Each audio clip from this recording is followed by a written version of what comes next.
the islands of the Bahamas. ZNS Network presents The Bahamas Tonight. The following portion of the news is brought to you by McDonald's. McDonald's, I'm loving it. Good evening and welcome to the Bahamas Tonight, the National Report. I'm Keishla Adderley. Thanks for joining us. Topping the news tonight, bonuses issued to NIB executives are the latest source of criticism in the NIB debacle. An internal investigation is underway into hundreds of thousands of dollars reportedly issued to NIB Director Algernon Cargill. In this report, Candino Knowles tells us what NIB executives are saying and what they're not about this latest angle of the controversy. Reports allege that NIB Director Algernon Cargill has received thousands of dollars in bonuses over a 2-year period. This as Cargill has been placed on administrative leave pending the outcome of an investigation into allegations of impropriety. But NIB Deputy Chairman Bernard Evans, who spoke on behalf of the board yesterday, could not say whether there was any truth to the allegations, nor would he explain how bonuses are awarded. The bonuses that executives may have enjoyed under the previous previous board, that will not continue under this board. We will give it on mandate. So that's all I could really say on that. In fact, Mr. Evans says the distribution of bonuses has been suspended as the process is currently being reassessed. There are some long-suffering, hard-working, dedicated personnel here at NIB who needs to be applauded for their stellar performance over the many years. And so we hope, as a board, that we have done our due diligence, and we want to ensure that those persons are recognized and are given a just due. But with all the controversy aside, Chairman of the Operations Committee, Merritt Storr, tells ZNS News that the board just approved its 2013 budget this past weekend with a substantial cut in operational costs. The board set a mandate with management to contain costs, and management produced a budget in keeping with that mandate, and we approved a budget which has contained costs and actually reduced administrative costs by 5%. And as claims of mismanagement have plagued the board, a review of the National Insurance Fund is now ongoing. Chairman of the Audit Committee is Philip Benaby. In terms of policies and procedures, we are reviewing. All the committees are looking at all aspects of them because the objective overall is to ensure that firstly, in our fiduciary obligation to ensure that the fund of the board is protected, and secondly, we want to be an efficient and effective organization as much as possible. Now, the board reports that NIB's assets, which are currently pegged at $1.6 billion, are accounted for and are most of all protected. Candino Knowles, ZNS Network News. Business persons connected by the financial losses roadworks and traffic redirection brought on say they aren't satisfied with the government's compensation offer and are prepared to return to court to get what they consider adequate compensation. Janaea Noel Ferguson spoke with them today about the grievance they say they're prepared to fight to the finish.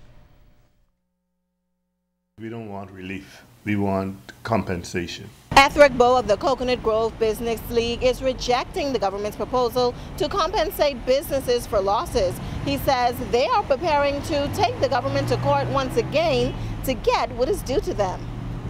The judge used his discretion in awarding us damages under the heading public nuisance.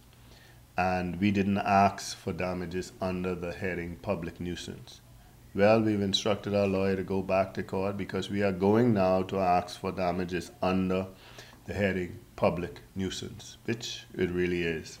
According to Bow, the electricity discount, microloan, business license, and property tax rebates are a slap in the face to the 50-plus businesses he represents. He is calling on the government to first acknowledge their wrongdoings, apologize, and then do what he calls the lawful thing. The former administration also had a compensation plan in place, but only 2 businesses actually received a financial payback. When asked which proposal the businesses were more ready to accept, Bow said this issue is bigger than that. They're both bad plans. None of them are compensation plans, right? Anybody who wants to accept what's being offered are free to do so. Some of us are just minded that there's a bigger picture here, and we're not about to jump onto some plan because Christmas is tomorrow. Minister of State in the Ministry of Finance, Mr. Michael Halkitis, told us via telephone today that while the government understands that many businesses would have liked to receive a cash payment or check, the government simply is not in a position to do that. We could never do that. We could never make up for all the loss. All we're seeking to do right now is to bring some assistance to assist those businesses to get back on their feet. Of course, some businesses have closed and maybe have closed forever, so we can never, ever hope to make them completely whole as they were before. But what we are trying to do is to bring some assistance to assist some of those businesses, and as well, we have to do everything within the framework of what can be afforded by the country. Meanwhile, Bo gave his suggestions on what the government could have offered businesses to create a, quote, win-win situation for all. Custom credit would be an instrument which will allow you to use to pay customs duties on goods that you're importing. So if the government damaged me to the extent of, say, for a number, $1 million, they could compensate me by giving me $1 million in customs credits. I can then use those customs credits to pay customs duties on any goods that I might import. Bo says their lawyer, Maurice Clinton, has already been given instructions to proceed, and they are prepared to see this matter to the end. Janae Noel Ferguson, ZNS Network News. Family islands in the southern Bahamas have been cut off from ZNS 1540 radio transmission since Saturday. Now, officials first believed a burned transmitter was to blame, but as Andrew Knowles explains, it appears that thieves targeting BEC infrastructure left the system exposed, and that's now the focus of a police investigation. Theft of BEC's transformer copper wire from the Broadcasting Corporation South Beach transmitter site is behind ZNS 1540 being off air. 1540 has been down since Saturday. Officials initially believed the problem happened after a power supply to the transmitter burned out.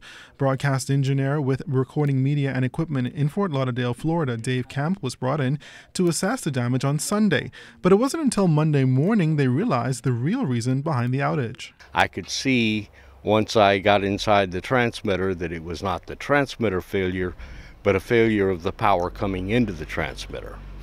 And of course it was late, so what we did was arrange for a BEC to come this morning to look into the power coming to the building. And they immediately found that it was a theft of the neutral line.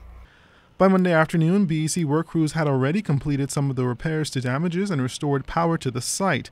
BEC's manager of distribution of maintenance, Sterling Moss. It's like a copper pandemic, and the corporation has experienced theft. ZNS is the second or third incident here involving copper theft. That at one point in time we had the ban on the copper, and that may have been lifted. Perhaps we need to rethink how the approach to copper export is done, but it is a serious issue. It's costing customers. We're finding a number of customers. The equipment have been damaged through copper theft. It's a very serious issue for us. This is not the first time that copper was stolen from the South Beach transmitter site. ZNS Chairman Reverend William Thompson says the theft put thousands of residents, particularly in the southern Bahamas, at an inconvenience. He's also encouraging those who buy copper to be more vigilant. Far-flung islands like Inagua and those, they are having some problems right now, and that's a major effect we have because they rely heavily on the Broadcasting Corporation to bring the news and whatever going on in the country to them. We hope that those who would buy the copper would know that these persons who are bringing the copper to them don't own the copper, so they're stealing them from somewhere, and I hope they would stop encouraging people to remove copper. Now that power has been restored at the site, officials are assessing the damage with a view to returning transmission as early as tomorrow. Andrew Knowles, ZNS Network News. Authorities from the Water and Sewage Department are trying to determine whether or not the freshwater lens in Rock Sound, Eleuthera was severely impacted by that oil spill last week. Hundreds of gallons of oil leaked from BEC's pipeline, and authorities are still trying to find out whether it was theft that led to that leak. Now, the leak did cause some contamination, and according to a statement from the Environment Ministry, juvenile mangroves and casuarinas were impacted. Right now, technical teams are trying to determine just what the size of the impacted area is. We got word of that diesel spill at BEC's plant on Thursday of last week. However, it reportedly took place 2 days earlier. Authorities say they found a small amount of tar balls on Coral Beach in Grand Bahama. However, there's no evidence of contamination in Freeport waters or surrounding coastlines following an oil leak there. A press statement from the Transport Ministry says the discovery represents minimal environmental damage. The damaged tanker which leaked the oil is still being repaired at the Grand Bahama shipyard, and it's expected to return to full operation soon. More than 100 Haitian immigrants have been taken into custody after their vessel ran aground in Exuma this morning. The 30-foot vessel was spotted around 5 a.m. in the harbor in Black Point. Immigration and police officials rounded up the group of 102, 80 males and 22 females, 8 of them children. Medical officials reported they were in good condition. The group is headed to New Providence this evening, where they'll be processed by officials at the detention center. 32-year-old Sutton Street resident Anthony Roll appeared in the magistrate's court today, accused of attempting to kill Javon Nairn back on June 15th. It's alleged that Roll and another person tried to kill Nairn. Bail has been denied and Roll remanded to prison. The case has been adjourned to March of next year. 36-year-old Kofi Goodman appeared in court today. Goodman, also known as Alvardo Ferguson, was there for the start of his unlawful sex case. Prosecutors allege that Goodman sexually assaulted an underage boy after forcibly detaining him at his condo last August. During the trial today, a police witness testified that she took photos of the interior of Goodman's pink and white Yorkshire Street Cable Beach townhouse complex. She said she also took 3 exhibits from the condo, 2 pink towels and a green and white towel, noting that 2 of the towels were at the foot of the stairs and the others sat on the top of a toilet tank in the bathroom. Testimony continues. Well, still to come in the Bahamas tonight, an update on a tragic accident. That's after the break.